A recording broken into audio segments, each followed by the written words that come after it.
mois de juin, quand beaucoup cherchent la chaleur et la mer, certains irréductibles ne peuvent encore se passer de neige. C'est le cas des snowkiters de l'association aérodynamique qui, depuis 4 ans, organise une rencontre conviviale au col du Petit Saint-Bernard.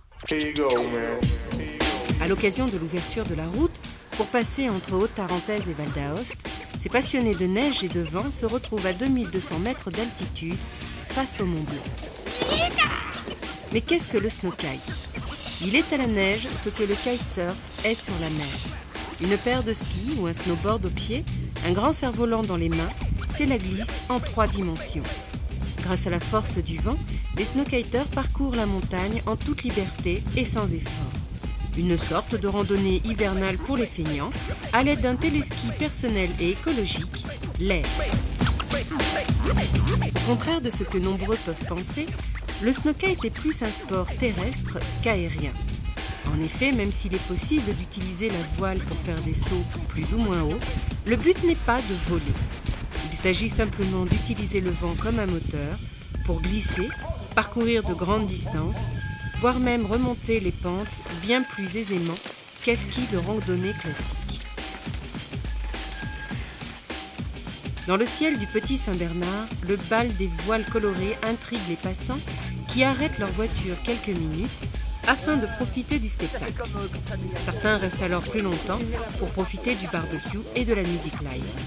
D'autres vont même essayer l'activité grâce aux initiations proposées par les organisateurs.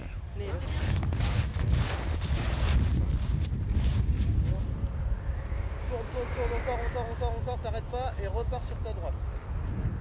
Et encore à gauche. Eh ben écoute, grosse sensation, parce que j'avais pas des très bons souvenirs. Et du coup là, je me suis bien fait plaisir en 30 secondes, c'était rigolo. C'est cool, merci. Le snowkite est arrivé au col du Petit Saint-Bernard avec les pionniers du sport il y a une dizaine d'années. En 2006, la station de la Tuile, en partenariat avec la Rosière, accueillait pour la première fois les championnats du monde freestyle de la discipline, le Winter Tour. Les concurrents venus du monde entier se mesuraient alors dans des figures de style devant un plateau de juges. Le site a ainsi acquis une renommée internationale et il n'est pas rare de voir depuis des Français, Suisses et Italiens s'y côtoyer sous des voiles pendant l'hiver. Les nombreux pratiquants du kitesurf s'intéressent de plus en plus au snowkite, voyant là une façon naturelle de prolonger leur activité estivale. En Italie, par exemple, de plus en plus de kitesurfers basés à Milan ou Turin remontent le Val d'Aoste jusqu'au Petit Saint-Bernard pour profiter de son enneigement exceptionnel et son vent quasi permanent. Mais si le matériel utilisé est très similaire entre l'eau et la neige, les conditions de pratique en montagne sont bien sûr très différentes de la mer. Le relief, le vent, les températures, la neige. Tous ces facteurs sont à prendre en compte pour pratiquer le snowkite en toute sécurité. C'est pourquoi, lorsque l'on souhaite débuter l'activité, il est fortement conseillé de passer par une école. Au col du Petit Saint-Bernard, l'école Fly Mountains a ouvert ses portes en 2007, précisément sur la frontière entre France et Italie. Les moniteurs accueillent leurs élèves dès l'âge de 8 ans et l'enseignement est proposé avec des kites ou ailes de traction de taille variable. Le choix du matériel se fait en fonction de la taille et du poids de l'élève, de la force du vent et de son expérience, afin de rester toujours dans une zone de sécurité. Plus le vent sera fort, plus la voile sera petite et rapide. Depuis les championnats du monde de freestyle en 2006, le col du Petit Saint-Bernard a accueilli chaque année une compétition de niveau national. Le principe a évolué et s'adresse désormais à un large public. En effet, les snowkiters se rencontrent à présent sur des courses de type régate, où seule la vitesse et la stratégie font la différence. En janvier 2010, 100 coureurs se sont retrouvés pour disputer la 2S Eco, la première rencontre des kitesurfers et snowkiters sur une course dite longue distance.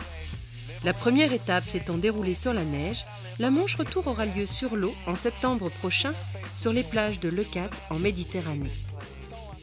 Si en France ou en Italie, les zones de pratique du snowkite sont assez nombreuses, elles ne sont rien comparées aux grandes étendues du nord de l'Europe ou de la Russie. Dans ces contrées, le snowkite s'avère être un véritable moyen de transport. Ainsi, un nouveau type de compétition vient de voir le jour, entre courses longue distance et expéditions. Les participants doivent relier des points GPS sur des distances de plusieurs centaines de kilomètres, tout en emportant avec eux leur nourriture et matériel de survie. L'équipe finissant le parcours dans le temps le plus court remporte la course. Ce type de compétition n'est pas encore organisé en France ou en Italie, car le relief des Alpes rend les longues traversées encore trop difficiles. Mais les snowkaters ont tellement fait évoluer leur sport au cours des 10 dernières années qu'il est impossible de dire aujourd'hui jusqu'où ils iront pour la passion de la neige et du vent.